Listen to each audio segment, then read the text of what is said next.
Now, let me ask about a couple of specific incidents that not only did you witness, but that you were involved in while you were there. And several of these viralized for very good reasons. I mean, you just captured on video things that were absolutely horrific. So I think we have the first one to show, just for those people who haven't seen it. Yeah, let's go ahead and play that. Hey, press! Press! American press! American press!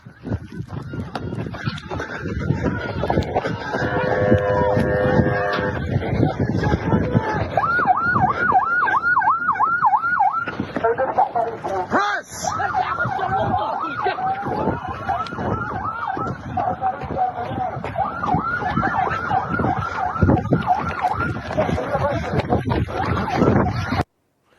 All right, now, I've seen that several times, and every time I get enraged by it, and I'll tell you why, and then I want you to tell the audience and me exactly what happened there. But you're identifying yourself as an American, as American press, meaning you're a citizen of the country that finances these people's military, that finances and subsidizes their society, that deploys our military to protect them when they start new wars, that a lot of the funding to the settlement movement, it does come from the Israeli government. A lot of it comes from the United States. It's legal for some reason, even though the U.S. government is opposed to the settlement movement. We allow our citizens to send money to these settler organizations.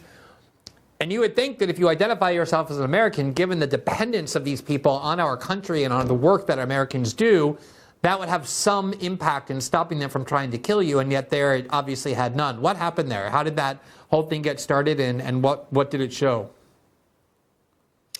It actually is even worse than that, Glenn, because I was in Termis, Iowa, which is one of the handful of basically American villages in the West Bank. So the population there is something like 80% American citizens who have Palestinian roots, of course, and go back and forth. And so most of the people in that town, including the farmer who I spent the day with, who was attacked alongside with me, are American citizens, are entitled to all the same protections as I am. And, suffice it to say, they're getting no protection whatsoever. They're not getting any response from the embassy. And so it's just completely meaningless, their blue passport. And, I want to be clear that, being American shouldn't entitle me to, be safer or more secure when I'm there. But just again, on a technical level, it should entitle me to some protection by my embassy, and, perhaps the soldiers whose guns I've paid for maybe could consider not killing me with them. But it doesn't. And, in that particular incident, which I should say is one of 3 or 4 times in 3 weeks that I had to run for my life during the olive harvest season, we were trapped in the olive fields of Termis, Iowa. On one side, there was a group of settlers who would not let us pass, and on the other side, there was a group of IDF soldiers. So what happened was we were trying to get out. We were trying to get back to the village after spending some time in the olive fields. I got out of the car because my friend Yasser, who was driving, did not feel comfortable driving towards the military jeep because that would be a good way for us both to get shot and killed. So I got out of the car and I raised my hands and I shouted that I was an American and that we needed help getting out. The soldiers all aimed their guns at me. They questioned me. And then finally, I convinced them that, we really just need to go home and we need help. We need safe passage because there's settlers, armed settlers, who are not letting us through. So the soldiers agree finally. They said, get back in the car and drive up. We'll let you through. So we do that. As soon as we get up to them, we discovered that also on this side, there's a settler who has a gun and he's talking on the phone. And so I asked them, I say, are you going to help us get by these guys? And they say, yes, just wait. We'll move them and then you can go. The soldiers then get in the Jeep and speed away, leave us in the dust with the armed settler. What happened next was that actually that settler on his ATV drove away after talking on the phone. And so for a minute, we thought maybe we were in the clear. There was a Palestinian car up there that had been damaged by them. Their tires were slashed. The window was smashed. So I got out of the car to try to help push them so that they could get to this top of this hill and then basically roll their car back down to the village. And within 30 seconds of doing that, a mob of dozens and dozens, if not over 100 settlers wearing masks, carrying not just like sticks but real clubs that were clearly built as weapons. Started chasing after me and throwing stones, and it took me a minute to even realize that it was a full-on ambush. When I turned around and saw the size of the crowd, look, about 2 months ago, a Palestinian American named Saifullah Musalet was beaten to death by a lynch mob of settlers a couple kilometers away. So, these guys are not playing around. And so, I ran for my life, and I made it back into Yasser's car. They smashed through our windshield. They, kept on stoning our car. And then there's this video, which, I think let me stop you there. Let me stop you there, because we're going to show that. Yeah. No, I just want to underscore here that it is the official position of the United States government and the entire world that this is not Israeli land, this is Palestinian land, that the occupation by the Israeli military for 60 years now is illegal, that the settler movement itself is illegal. Some of these settler leaders are actually sanctioned.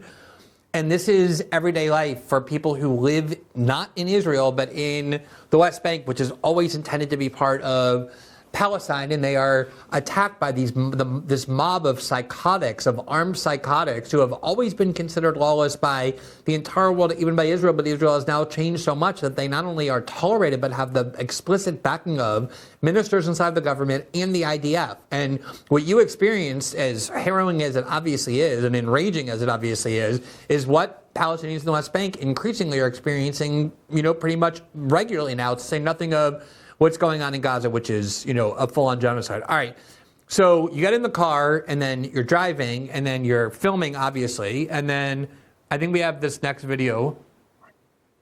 Oh, okay.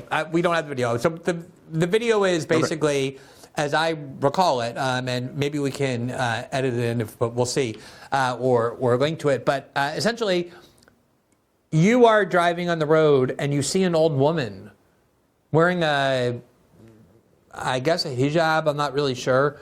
And she's picking olives from a tree, right? And she gets attacked by one of these young, big settlers wielding a club. Can you just set that scene and talk about what it is that happened? Oh, actually, we do have it. Are these? Yeah, those are the images. Yeah, those are still images. There you see that guy who was an Israeli settler wearing a mask, exactly as you described, carrying a club. And he's raising it to bash an old woman's head in, and she ends up on the ground and ends up in the hospital with injuries that could have been fatal or permanent. So just tell us what happened there. So picking up where I left off, I'm running for my life, and I reach Yasser's car, which is basically at the bottom of this big hill. I get into the car, but we're not moving because at this point there's now a logjam of Palestinian vehicles trying to get out because people now knew there was an attack. So we're not moving, and the guy in that photo with the club was the leader of their pack. I don't mean that literally. I mean, I don't know, if he has a leadership position, but he was the one in the front chasing me down. And so as soon as I get into the car, he smashes through our rear windshield with his club. He just keeps hitting it 5 or 6 times. And at that point, again, we were stuck, and also huge stones were raining down on us. I pretty much thought he's going to drag us out of the car, and this could be really bad. And then he runs up along the side of the car, and that's when we see this woman up ahead.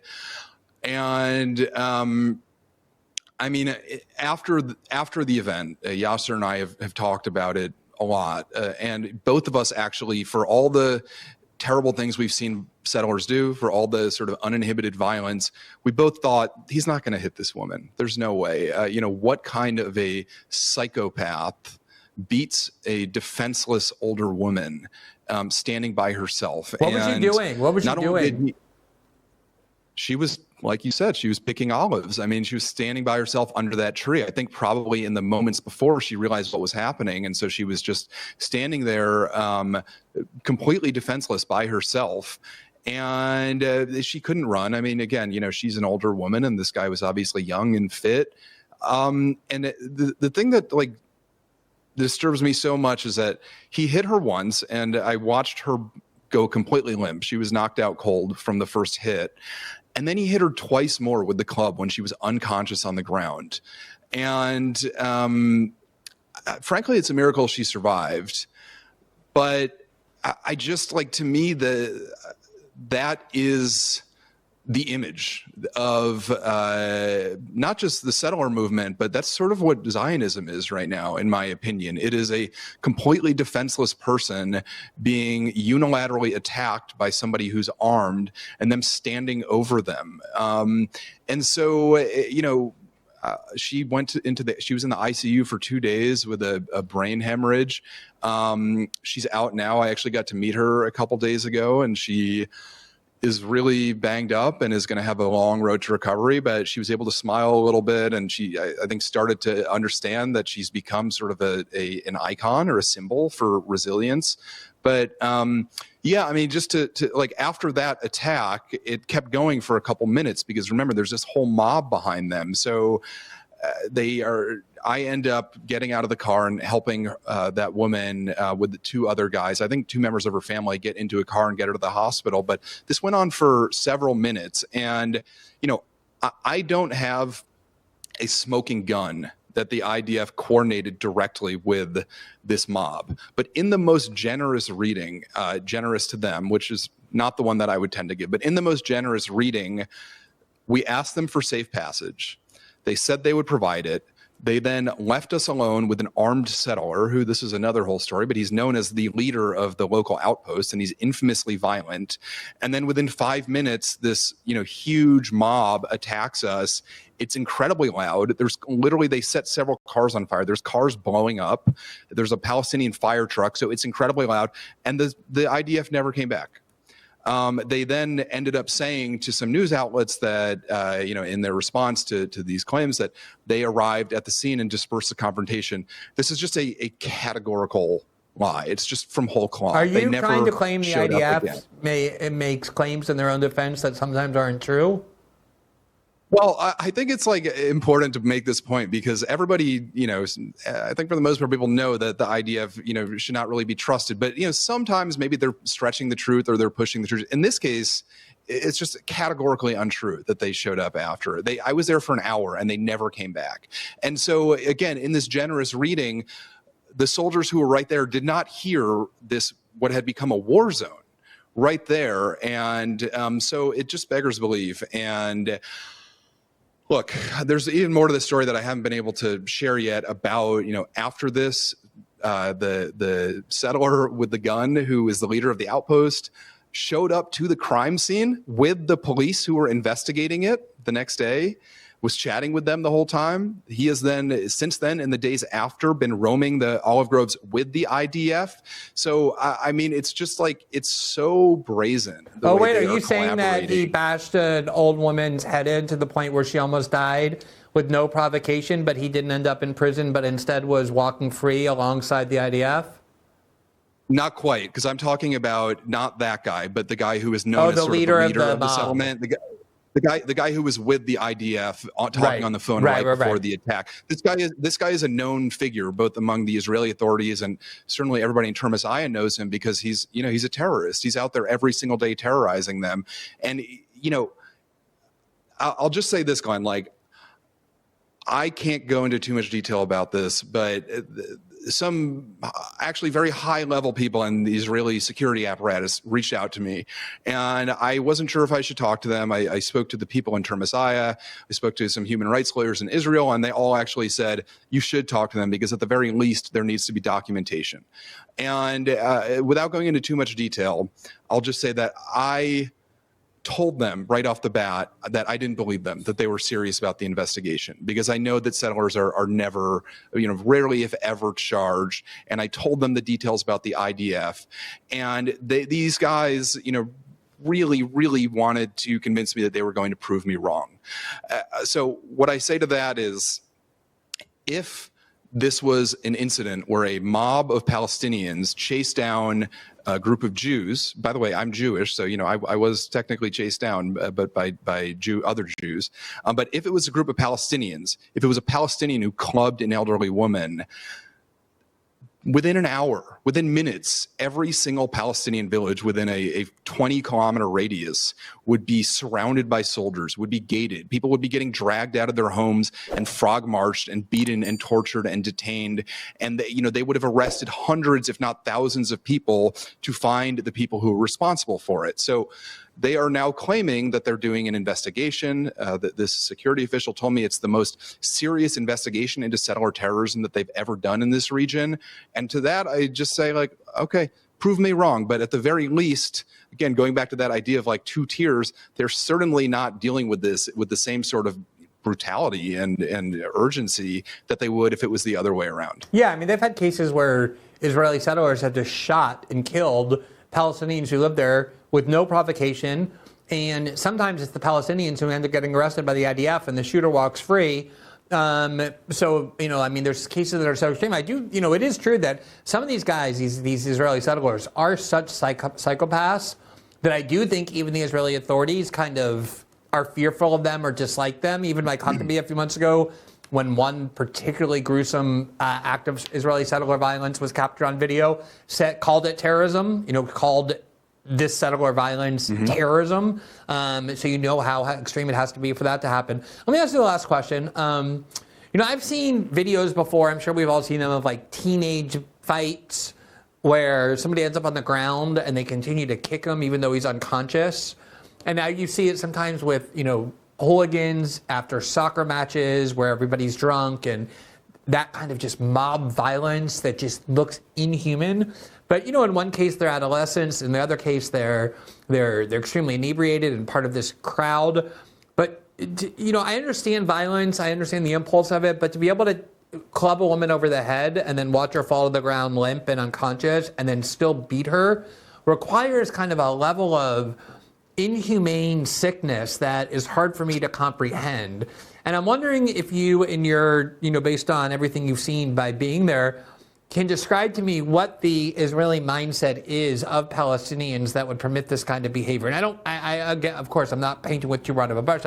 It's not a monolith, as you said, but like, what is the prevailing sentiment toward Palestinians that either causes people to do this or allows the country and the government and most of society to tolerate it?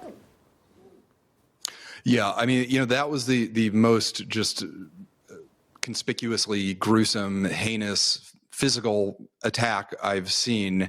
But every single day there is either actual violence or some form of psychological torture or like sabotaging of their basic civic functions that demonstrate. I just think that they really don't consider Palestinians to be humans. I think they consider them to be closer to insects, except they will call them terrorists. And so just like in the village that I think you were referring to, Glenn, where a settler shot a Palestinian dead a couple months ago. It's a village called El Khair. And just, that event, I think, was one of the rare instances of settler violence that sort of broke through into the mainstream, and it was covered a little bit. That village, about 3 days ago, was given demolition orders by the IDF for almost the entire village. And this is there's a couple hundred people that live there. There are so many children. These are Bedouin shepherds. There's no armed resistance whatsoever there.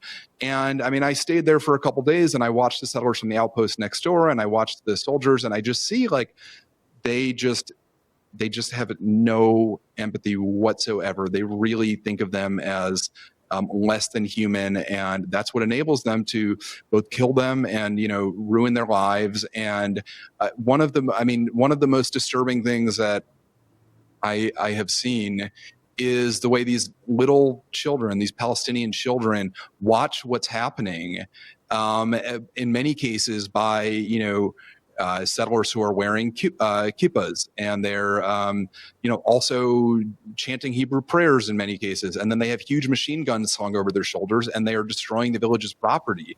And it's just, I don't know how those settlers look at these kids and don't see any humanity. I mean, in that same village, I watched a minivan driven by a woman, a settler, who had a full car of children settler children, drive through the middle of this village at 60 miles an hour, a crowded street with Palestinian kids playing. And I remember just thinking, like, what kind of a mom in this world would drive 60 miles an hour through a street with children playing on it?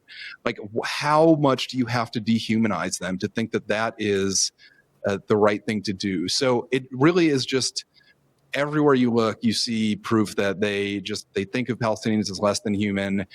For some of them, it means actually, being extremely violent. In other cases, it's just shrugging their shoulders and, demolishing their villages. And it's really just upsetting to see on a human level.